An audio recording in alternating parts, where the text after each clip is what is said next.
मित्रांनो, कल्पना करा, जगातलं पहिलं विद्यापीठ जिथे 1 लाख विद्यार्थी आणि 10,000 गुरु एकत्र राहत होते आणि एका रात्री ते सगळं जळून गेलं.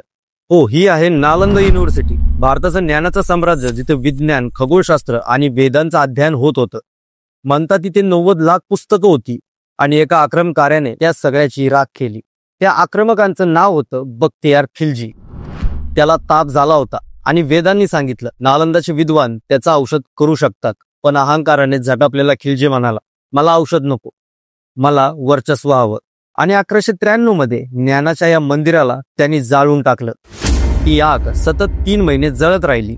इतिहास सांगतो, त्या धुरात हरवलं होतं मानवजातीचं सर्वात मोठं ज्ञान. पण प्रश्न अजूनही तसाच आहे की नालंदा ही खरंच संपली का?